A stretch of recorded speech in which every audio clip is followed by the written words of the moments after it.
Yo les amis, c'est TheJoker, on se retrouve aujourd'hui pour une nouvelle vidéo, je suis vraiment ravi de vous retrouver. On se retrouve aujourd'hui pour le donjon, donc le Nilesa que j'ai réalisé avec la team de 4. Je l'ai réalisé avec le succès Pulsilamine. Du coup, je voulais faire le dernier, mais à vrai dire, j'y arrivais pas trop avec cette compo. J'ai galéré un petit peu, donc je me suis dit, je vais faire que le Pulsilamine. Et voilà. Donc, alors, avant de commencer, on va parler un petit peu le Nilesa. C'est quoi ses particularités du donjon? Il faut savoir que dans ce donjon, comment dire, quand vous tapez le Nilesa à distance, vous êtes, on va dire qu'il y a une sorte de changement de place et vous faites des dégâts à l'endroit d'où vous partez. Voilà. L'autre truc, c'est au Nilesa, si vous avez un allié en ligne à moins de 2 PO de vous, donc en ligne à moins de 2 PO de vous, en fin de tour, cet allié est OS. Donc c'est une des difficultés aussi, c'est au niveau du placement. Faire attention quand vous utilisez vos PM, etc. Sachant qu'il y a des monstres qui enlèvent des PM, qui vous poussent, qui vous bloquent. Là vous voyez, j'ai tapé le Droséral, il m'a repoussé, donc il faut vraiment faire attention. Autre particularité, si vous êtes... quand vous finissez votre tour et qu'un allié a plus de 10 PO de vous, pareil il est OS. Encore une autre chose, à partir du tour 3, si vous, le Nilesa, toute personne étant à plus de 7 PO du Nilesa à son début de tour de jeu se voit également OS. Et cette zone rétrécit tous les 3 tours je crois. Je crois que c'est 9 PO au départ, après 7, après 5 PO. Donc il faut vraiment faire attention au placement. Du coup, pour la stratégie, comment je m'y prends? Je décide de tuer le Nilesa au tour 3. Alors pourquoi le tour 3? Parce que pareil, putain, je vous jure, ce donjon n'est pas si difficile, mais il y a plein de choses à savoir.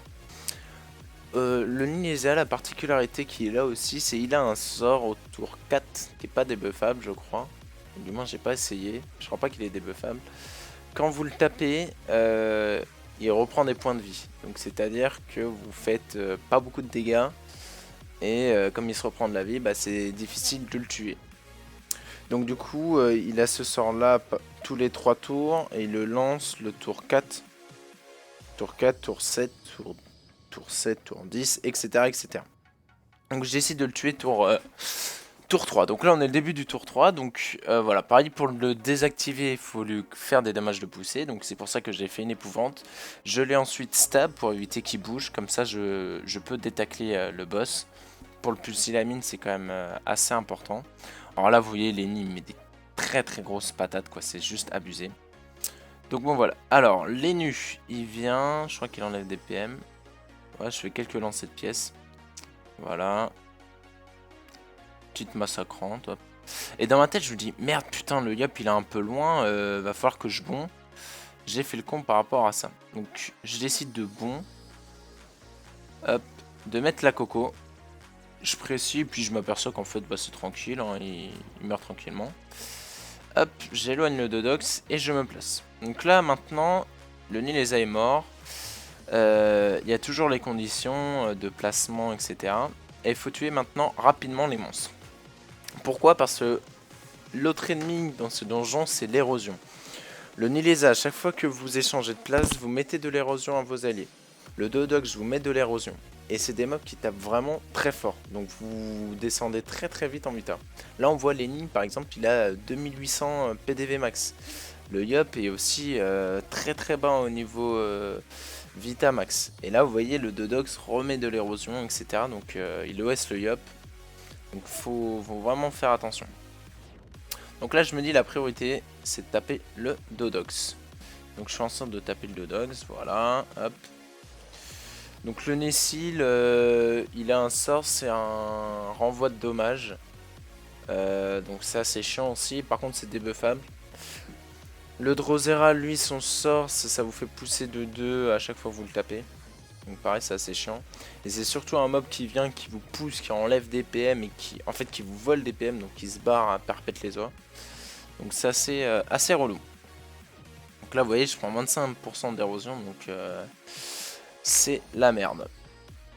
Bon, une fois que vous avez tué le Dodox, vous faites attention.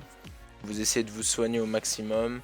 et de tuer les monstres petit à petit. Bon là j'ai perdu Liop, mais si on perd pas Liop, ça passe aussi, c'est plutôt facile. Pour le succès dernier c'est plus compliqué dans le sens où faut d'abord tuer les mobs, sachant que le Drosera se barre loin, donc si vous arrivez à le faire venir, à le tuer rapidement, c'est pas mal. Par contre si vous faites le dernier, faites attention parce qu'à partir du tour 9, ouais, du tour 9, vous êtes en état insoignable à l'infini, donc jusqu'à la fin du combat. Donc faut vraiment, vraiment faire attention à l'érosion si vous voulez le faire en dernier. Alors, donc là vous voyez je continue à roxer, je vais finir petit à petit les monstres. Tout en étant... voilà, tout en étant...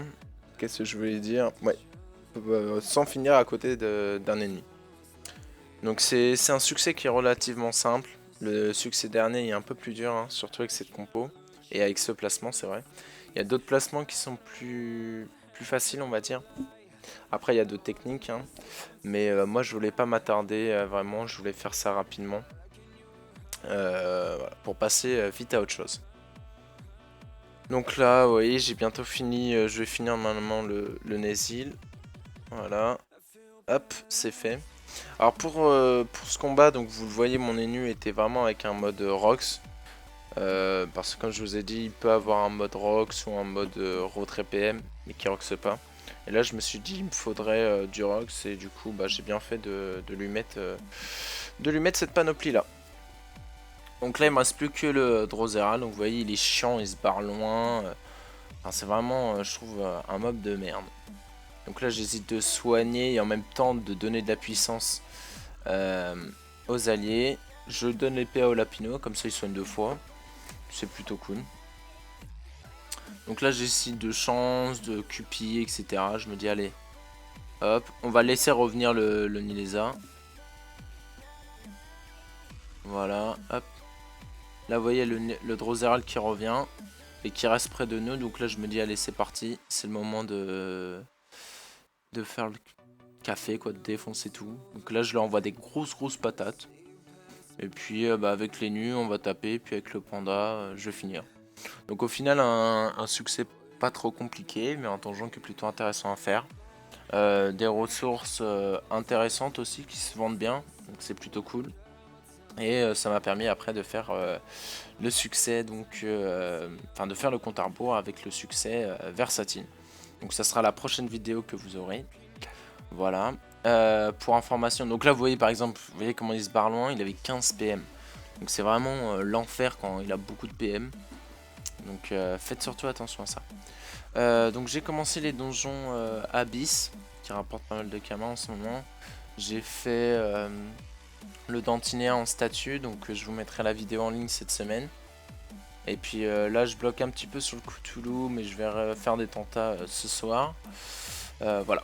Bon bref, c'était la fin du donjon. J'espère que cette vidéo vous aura plu. Et puis on se retrouve à très bientôt pour d'autres vidéos. Allez, je vous aime, à plus, bye bye.